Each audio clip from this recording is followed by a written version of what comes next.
உங்க வாழ்க்கையில எதிர்ப்புகள் பலமா இருக்குதா? அடுத்த அடி எடுத்து வைக்க பயமா இருக்குதா? இல்ல யாராலுமே தீர்க்க முடியாது என்ற நிலையில ஒரு பிரச்சனை இருக்குதா? உங்களை வீழ்த்த ஒரு கூட்டமே காத்திருக்குதா? அல்லது உங்க பிரச்சனைகள் இமயமலை போல உயர்ந்து நிக்குதா? பயப்படவே செய்யாதீங்க. எப்பேற்பட்ட நெருப்பையும் பூங்காவாக மாற்ற சக்தி ஒரு துஆக்கு இருக்குது. கோடிக்கணக்கான இராணுவங்கள் தர முடியாத பாதுகாப்பை தரக்கூடிய அந்த வெற்றி மந்திரம் என்னென்று உங்களுக்கு தெரியுமா? இதோ இப்ராஹிம் அலைஹிவஸல்லம் அவர்களை நெருப்பு குண்டத்தில் இருந்தும் நபிகள் நாயகம் ஸல்லல்லாஹு அலைஹி வஸல்லம் அவர்களை எதிரிகளிடம் இருந்தும் காப்பாற்றிய அந்த சக்தி வாய்ந்த அற்புத துஆவை இன்னைக்கு நாம பார்க்கலாம். ஹஸ்புனல்லாஹ் வ நிஅமல் வக்கீல், ஹஸ்புனல்லாஹ் வ நிஅமல் வக்கீல். இதனோட பொருள் என்ன அப்படின்னு பாத்தீங்கன்னா, அல்லாஹ்வே எனக்கு போதுமானவன், அல்லாஹ்வே எங்களுக்கு போதுமானவன், அவன் மிக சிறந்த பாதுகாவலன்.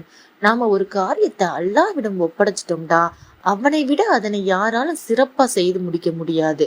இது சூரா ஆல இம்ரான்ல 173வது வசனத்துல வருது. இந்த திக்ர ஓதுவதனால நமக்கு 4 விதமான நன்மைகள் கிடைக்கும். முதலாவது நன்மை என்னண்டா, நம்மளுடைய பயங்கள் நீங்கும். இரண்டாவது, எதிரிகளின் சூழ்ச்சி முறியடிக்கப்படும். மூன்றாவது, காரியங்கள்ல வெற்றி கிடைக்கும். நான்காவது, மன அழுத்தம் குறையும். எப்படி அப்படின்னு பாத்தீங்கன்னா, உங்களுக்கு ஒரு விஷயத்தை பற்றி பயம் இருந்துச்சுன்னு சொன்னா இந்த திக்ர ஓதும்போது உங்களுடைய உள்ளத்துல ஒரு நிம்மதியும் தைரியமும் பிறக்கும்.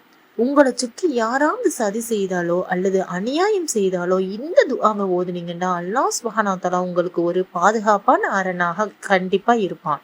ஒரு வேலையை தொடங்குறதுக்கு முன்னாடி அல்லது ஒரு நேர்காணலுக்கு, அதாவது நீங்க ஒரு வேலைக்காக இன்டர்வியூ சொல்றீங்க அப்படின்னா இந்த திக்ர ஓதுனீங்கன்னா அல்லாஹ் சுப்ஹானஹு வ தஆலா அந்த காரியத்தை எளிதாக்கி தருவான். நடப்பது அனைத்துமே அல்லாஹ்வின் நாட்டப்படிதான் என்ற எண்ணம் நமக்கு வரும்போது வீணான கவலைகள் நம்மை விட்டு ஓடிவிடும். இந்த திக்ரை எப்படி ஓதணும் அப்படின்னு பாத்தீங்கன்னா, டெய்லி நாம காலையிலையும் மாலையிலையும் 100 முறை ஓதுவதை நம்ம வழக்கமாக்கி கொள்ளணும். குறிப்பா உங்களுக்கு ஏதாவது ஒரு நெருக்கடி ஏற்படும் போது, யா அல்லாஹ், நான் உன்னை மட்டுமே நம்பி இந்த காரியத்தை ஒப்படைக்கிறேன் என்ற எண்ணத்தோட ஓதுங்க. அந்த எண்ணத்தோட ஹஸ்புனல்லாஹ் வ நிஅமல் வக்கீல் என்று ஓதுங்க. அல்லாஹ்வின் மீது முழு நம்பிக்கை, அதாவது தவக்கல் வைத்தவர்களுக்கு அல்லாஹ்வே போதுமானவன். இந்த வீடியோவை உங்கள் நண்பர்களுக்கும் பகிருங்க. இந்த வீடியோ அவர்களுக்கும் ஒரு மருந்தா அமையும். மறக்காம நமது சேனலை சப்ஸ்கிரைப் செய்யுங்க. அடுத்த வீடியோவில் சந்திப்போம். அஸ்ஸலாமு அலைக்கும் வரஹ்மத்துல்லாஹி வபரகாத்துஹு.